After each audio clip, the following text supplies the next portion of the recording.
అందరికీ నమస్తే. నేను మాధురి. ఎప్పుడైనా వీకెండ్ ఫామ్‌కి వెళ్ళట్లేదు అని అనుకుంటే ఖచ్చితంగా వీక్ మధ్యలోనే వెళ్ళేసి వస్తానన్నమాట. బయలుదేరేసరికి కొద్దిగా లేట్ అయిపోయింది. ఫామ్‌కి వెళ్ళేసరికి మధ్యాహ్నం 12:00 అట్లా అయింది.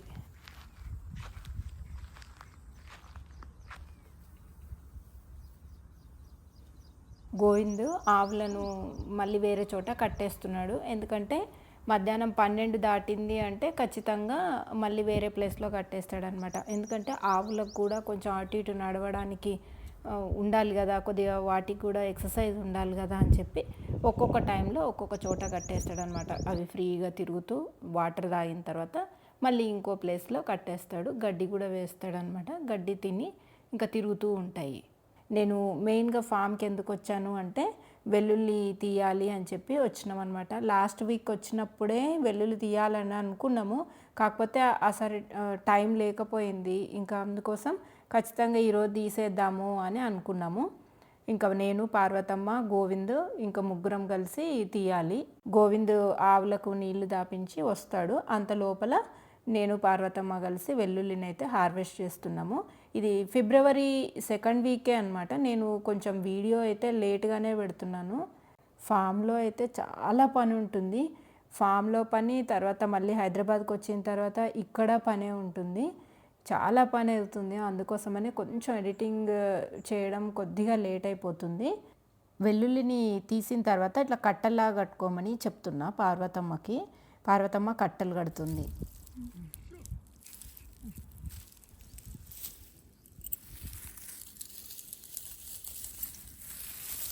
మేము లాస్ట్ ఇయర్ కూడా వెల్లుల్లి వేసుకున్నాం కదా. నా పాత వీడియోస్ చూస్తున్న వాళ్ళకైతే తెలుస్తుంది. లాస్ట్ ఇయర్ వెల్లుల్లి అయితే చాలా చిన్నగా వచ్చింది. కాకపోతే మాత్రం ఇప్పటి వరకు కూడా ఒక్క చచ్చిపోయిన వెల్లుల్లి కానీ తర్వాత మొలక కానీ రాలేదు. అంత బాగున్నాయి వెల్లుల్లిపాయలు అయితే. మరి ఈ సంవత్సరం ఎట్లుంటాయన్నది తెలియదు కానీ సైజ్ మాత్రం బాగానే వచ్చినాయి.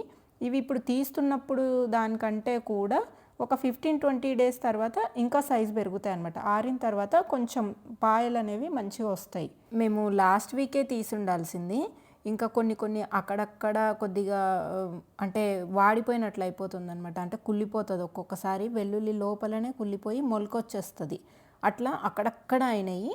మేబీ ఒక వీక్ ముందరనే తీసుంటే అన్నీ బాగుండేవేమో. మాకు కూడా పెద్దగా తెలియదు కదా. ఇప్పుడు 2nd ఇయర్, ఇప్పుడు కొంచెం ఎక్స్పీరియన్స్ వచ్చింది కదా. నెక్స్ట్ ఇయర్కి అయితే మేము కూడా పర్ఫెక్ట్గా చేయగలుగుతాము.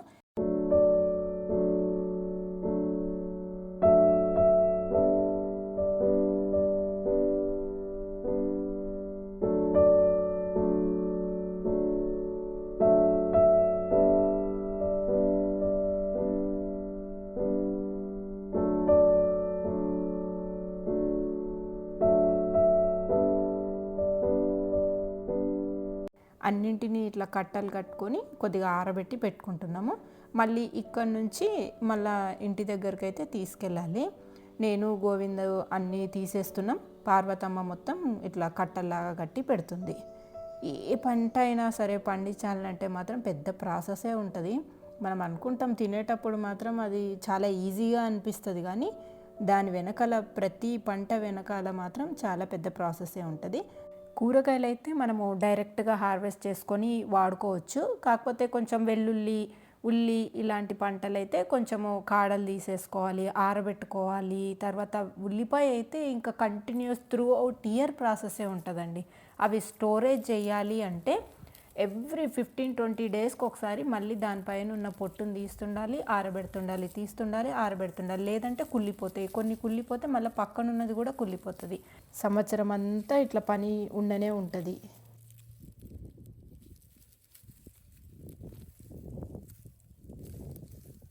ఇప్పుడు కట్టలు కట్టినవంతా కూడా ఆ కట్టల్ని అక్కడ సీతాఫల చెట్టు ఉంటుంది కదా, ఆ సీతాఫల చెట్టు నీడలో పెట్టేస్తామన్నమాట. అవి పెట్టేసిన తర్వాత ఈ పొలాన్ని నేను ఇప్పుడే మొత్తం దున్నిచ్చేస్తున్నా. మొత్తం దున్నిచ్చేయడం అంటే పారతోన కొద్దిగా చెక్కేసి గడ్డెంతా తీసేసి మళ్ళీ మిరపనారు పెట్టుకోవాలన్నమాట. నేను వస్తూ నర్సరీలో మిరపనారు తీసుకొని వచ్చిన. ఆ మిరపనారును బీజామృతంలో ఒకసారి అనేసి పెట్టుకుందామని అనుకున్నాము.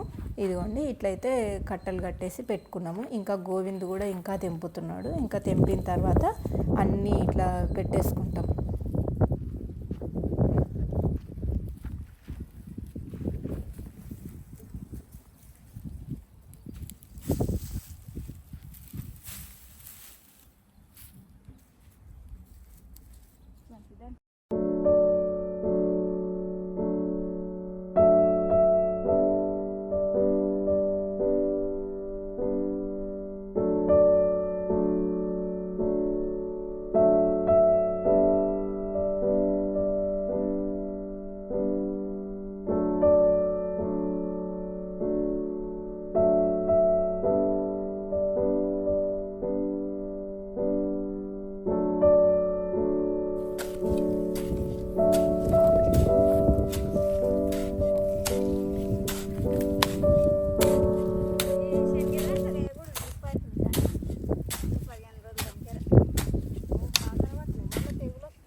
నేను పొలంకి వచ్చే ముందరనే నర్సరీలో కొద్దిగా మిరపనారు తీసుకొని వచ్చిన అనమాట. ఇంకా మళ్ళీ అది వాడిపోతుంది కదా అని చెప్పి ఈ గార్లిక్ తీసేసిన తర్వాత ఇదిగోండి ఇట్లా మొత్తం గడ్డి తీసేసి మంచిగా మా ఆవుల పేడ ఎరువు బాగా మాగిపోయిన ఎరువును ఇక్కడే ఒక 2 ట్రాక్టర్లు అయిందనమాట. ఈ 2 ట్రాక్టర్లు ఇక్కడే పెట్టుకున్నాము.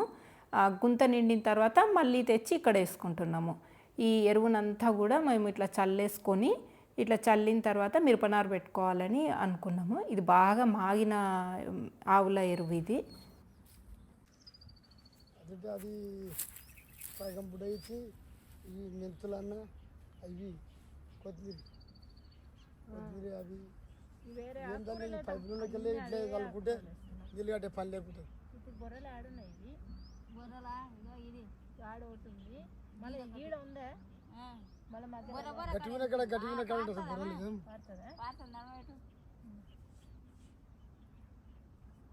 ఇప్పుడు డ్రిప్ వేయించుకున్నాం కదా, అది హోల్స్ ఎక్కడైతే ఉన్నాయో ఆ హోల్స్ దగ్గర అంతా మిరపనారు పెట్టుకుంటే వెళ్తున్నాము.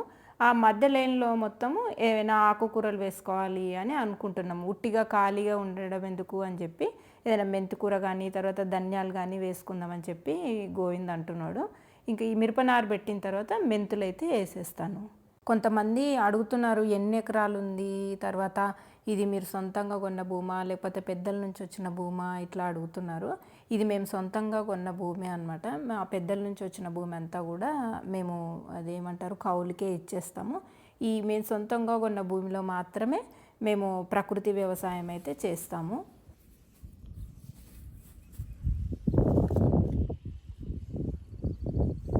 ఈ నారునైతే బీజామృతంలో ముంచినాం అనమాట. బీజామృతంలో ముంచి నాటుకుంటున్నాము.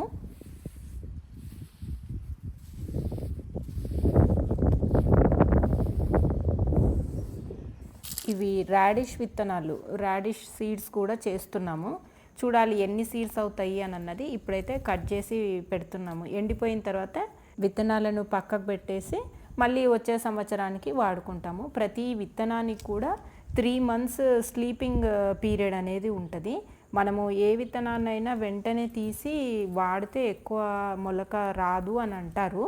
మరి చూడాలి 3 నెలలు అయితే మినిమము అట్లా పెట్టిన తర్వాత మళ్ళీ వర్షాకాలంలో అయితే రాడిష్ పెట్టుకుంటాము. ఇవి కొంచెం లేతగా ఉన్నప్పుడు కూర కూడా చేసుకుంటారు. సంక్రాంతి పండుగ రోజు రాయలసీమ ప్రాంతంలో ముల్లంగి బుడ్డల కూర అని చేసుకుంటారు. చాలా బాగుంటుంది. జొన్న రొట్టె కాంబినేషన్ ఇది చాలా బాగుంటుంది. ఇదిగోండి వెల్లుల్లి కూడా మంచిగా ఊరుతుంది గడ్డ అయితే. ఇదిగోండి భూమి అంతా కూడా బ్రేక్ అవుతుంది చూసిండ్రా. దాని రూటింగ్ సిస్టమ్ అనేది ఎంత బాగా డెవలప్ అవుతుంటే అంత బాగా క్రాక్స్ వస్తుంటాయి భూమి. ఇది కూడా ఒక 2 weeks అయితే ఇంకా ఆనియన్ కూడా తీసేస్తాము. ఇట్లా అన్ని రకాల పంటల్ని పండించుకోవాలి. త్రూ అవుట్ ఇయర్ మనం ఏమేమైతే వాడుకుంటామో అవన్నీ కూడా మన పొలం నుంచి వచ్చేలాగా చూసుకోవాలి.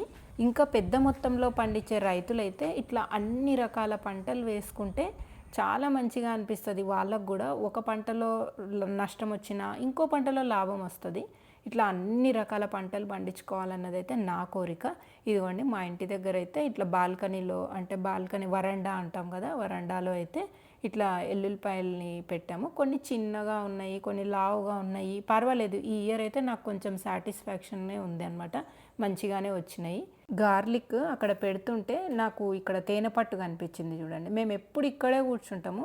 తమలపాకు చెట్టు ఉంటుంది కదా మాకు, తమలపాకు చెట్టు బ్యాక్ సైడే ఇట్లా తేనెపట్టు పెట్టింది. చిన్న తేనెటీగలు, ఇవేం పెద్ద హార్మ్ఫుల్ ఏం కాదు, ఇవి డేంజరస్ కాదు. కానీ ఈ చిన్న తేనెటీగ ఎక్కడైతే ఉందో అక్కడ మంచి వాతావరణం ఉంది అని అర్థం అనమాట. అంత మంచివన్నమాట చిన్న తేనెటీగలు. లోపలికి వచ్చిన తర్వాత అంతకుముందు చియా సీడ్స్ చూపించాను కదా, ఇవి రెండోసారివి అనమాట. కొన్ని మళ్ళీ రెండోసారివి కొన్ని వచ్చినాయి. పార్వతమ్మ కొద్దిగా క్లీన్ చేస్తుంది. ఫస్ట్ టైంవి కూడా ఇంతే వచ్చినాయి, మళ్ళీ రెండోసారి కూడా ఇంతే వచ్చినాయి. కొద్దిగా ఇసుక అవన్నీ కూడా క్లీన్ చేస్తుంది.